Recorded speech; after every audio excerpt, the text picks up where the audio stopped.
July 1951, Stanford University. The air in the bustling, mercury-lit laboratory hummed with the quiet industry of scientific pursuit. Yet, for Dr. Esther Lederberg, then a research associate, the rhythm was one of painstaking, repetitive toil. She stood amid stacks of petri dishes, each containing a burgeoning bacterial colony, the lifeblood of her genetic research.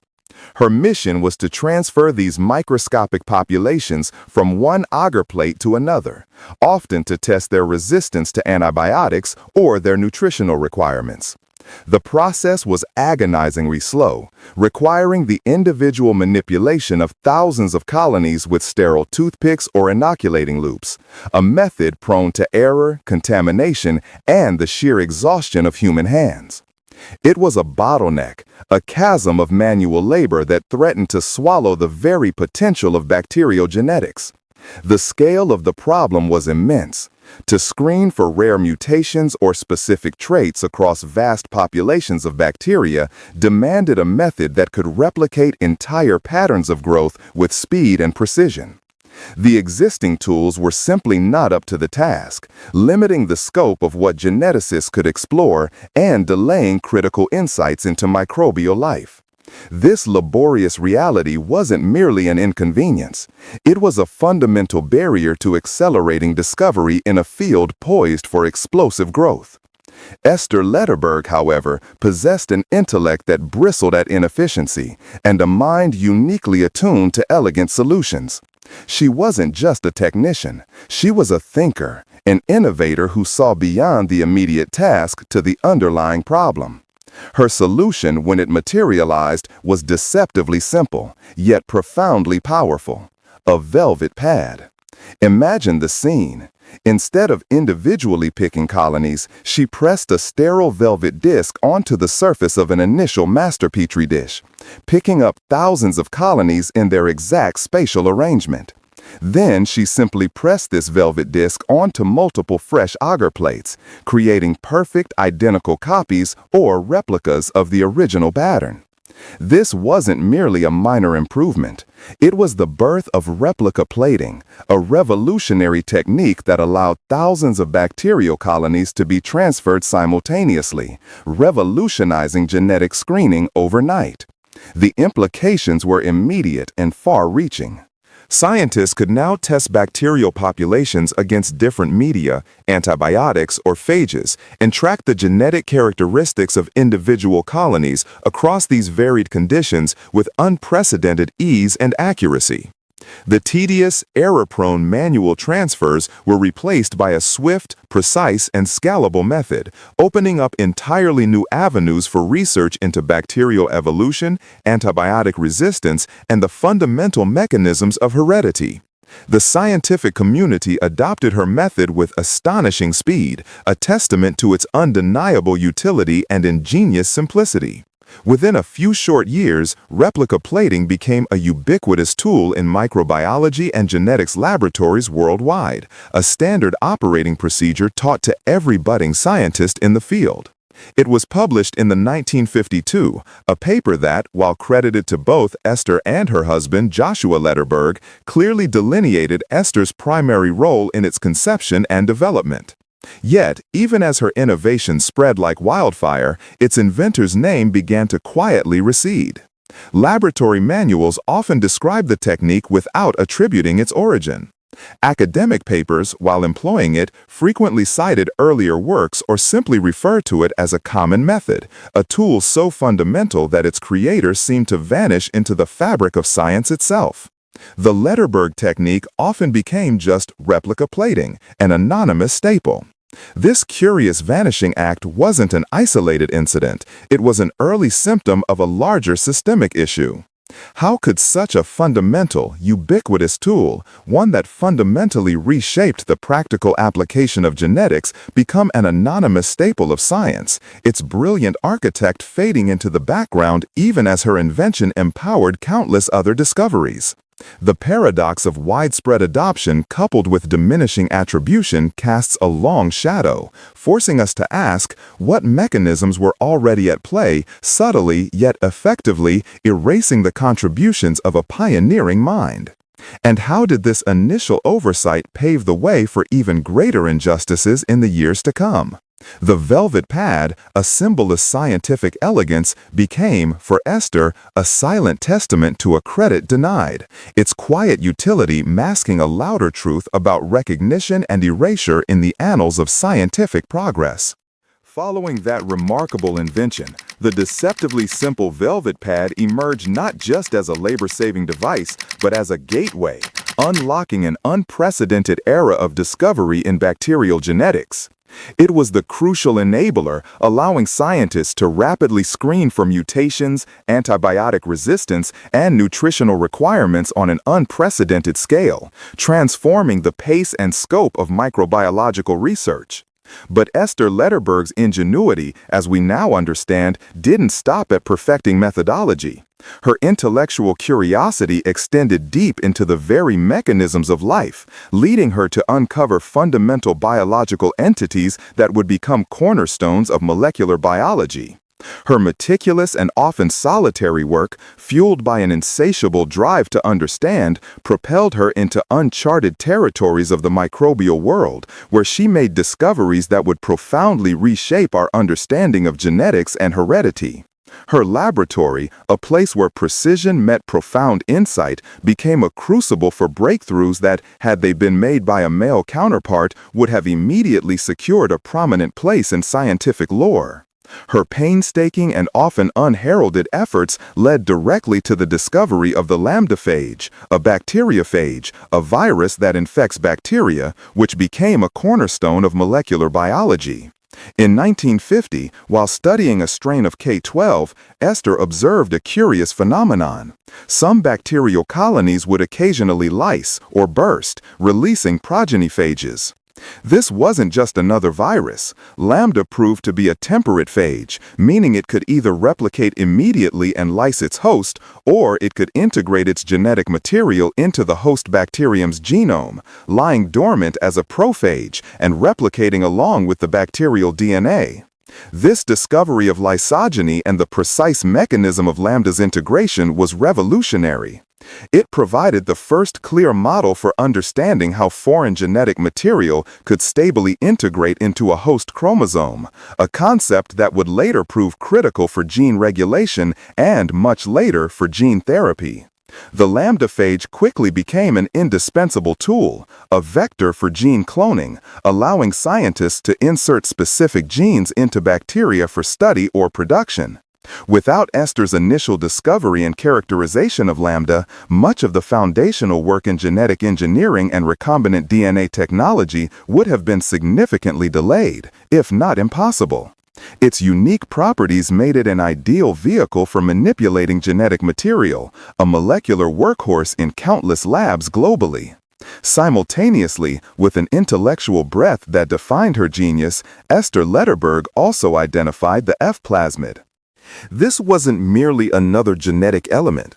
It was a crucial piece of the puzzle in understanding bacterial conjugation, the process by which bacteria directly transfer genetic material from one cell to another. Her experiments, often intricate and demanding, demonstrated that the F-plasmid was a self-replicating extrachromosomal DNA molecule, capable of mediating its own transfer, along with other bacterial genes, between cells. This discovery unraveled the mechanisms of how bacteria acquire new genetic traits, including antibiotic resistance, and how genetic diversity is rapidly propagated within microbial populations. The F-plasmid became a fundamental model for studying horizontal gene transfer, a process now known to be rampant in microbial ecosystems and critical for bacterial evolution and adaptation. It laid the groundwork for understanding how pathogens develop multi-drug resistance and how beneficial genes can spread through bacterial communities. These were not minor findings, they were monumental, foundational contributions that provided the essential tools and conceptual frameworks for the nascent field of molecular biology. Yet, despite these profound and undeniable breakthroughs, her official title often remained research associate, her funding precarious, and her independent career path stifled by the prevailing academic structures of the 1950s. Archival records from the era, including grant applications and university personnel files, frequently reflect a pattern of under-recognition, where her direct contributions were often subsumed under the broader umbrella of the lab's work, or explicitly attributed to her husband's leadership, even when her experimental design and execution were paramount. Correspondence from the period reveals a subtle but persistent resistance to acknowledging her as an independent principal investigator, often funneling resources and credit through male colleagues.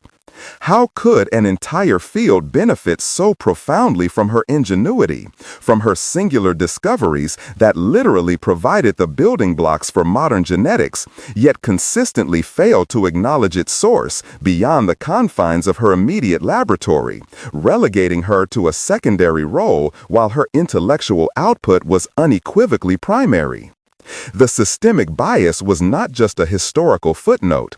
It was a living, breathing barrier that actively denied her the recognition, resources, and career advancement she so demonstrably earned, setting the stage for an even greater historical injustice.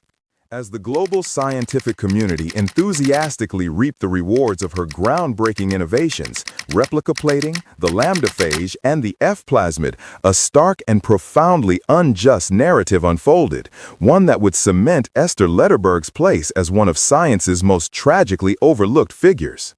Her work, which had meticulously laid the very groundwork for understanding bacterial genetics and molecular biology, was not merely influential. It was, in many respects, the indispensable scaffolding upon which Nobel-winning discoveries were built. Yet, when the highest honor in science was bestowed, her name was conspicuously, painfully absent. In 1958, the Nobel Prize in Physiology or Medicine was awarded to George Beadle and Edward Tatum for their discovery that genes act by regulating definite chemical events, and to Joshua Lederberg for his discoveries concerning genetic recombination and the organization of the genetic material of bacteria. Her name was conspicuously absent from that historic announcement, a glaring omission that reverberated through the scientific community and continues to echo as a profound injustice. The work cited for Joshua Lederberg's portion of the prize, the genetic recombination in bacteria, was inextricably linked to Esther's pioneering contributions. Her replica plating technique was fundamental to the identification of bacterial mutants and the analysis of recombination frequencies.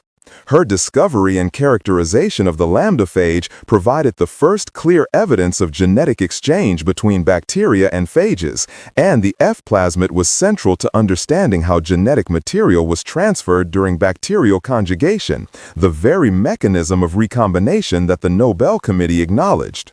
Without her specific foundational discoveries and the innovative methodology she developed, the entire field of bacterial genetics, and thus the Nobel-winning insights, would have been significantly hampered, if not impossible. Archival records, including the internal correspondence of the Nobel Committee, though not explicitly detailing the reasons for her exclusion, reveal a systemic bias prevalent in 20th century academia and beyond. The contributions of women, especially those collaborating with their husbands, were routinely minimized, absorbed, or simply overlooked in favor of their male counterparts. This phenomenon, often termed the Matilda effect, meant that even when a woman's scientific output was undeniably primary, the credit would often default to the male figure, particularly in high-stakes recognition like the Nobel Prize. Contemporary academic papers and institutional reports from the 1950s and 60s frequently listed Esther Lederberg as a research associate or assistant scientist, despite her demonstrably independent intellectual contributions and experimental leadership. While the Nobel Prize is typically awarded for a specific discovery, the body of work recognized for Joshua Lederberg's prize was fundamentally reliant on Esther's conceptual and technical breakthroughs. Historians of science, poring over laboratory notebooks, joint publications, and personal letters, have since reconstructed the undeniable centrality of her work, revealing that the narrative of discovery was often rewritten to fit prevailing gender norms, marginalizing the woman at its heart. Esther Lederberg, undeterred by this profound oversight, continued her vital research for decades, isolating new phages, developing intricate genetic maps of bacterial chromosomes, and making further contributions to bacterial genetics and virology. She established and directed the Plasmid Reference Center at Stanford, a critical resource for the global scientific community, demonstrating her unwavering dedication to scientific advancement. Yet, the shadow of that Nobel exclusion, a stark symbol of her unacknowledged brilliance, undoubtedly loomed. It was more than a personal slight. It was a systemic failure to recognize and celebrate a scientist whose work defined an era. The question becomes unavoidable and profoundly unsettling. How many other brilliant minds, particularly women and marginalized thinkers, have been erased from the annals of scientific triumph, their legacies overshadowed by the very systems designed to celebrate discovery? Her story is a powerful, urgent reminder that the progress of science is not just about discovery, but about who gets to tell the story and whose names are allowed to endure. Esther Lederberg's genius, once obscured, now shines as a beacon, urging us to question every historical narrative and ensure that the architects of our scientific world are finally given their rightful place in the light. Her legacy is not just about the science she did, but about the justice that was denied and the imperative for us to correct history's gaze.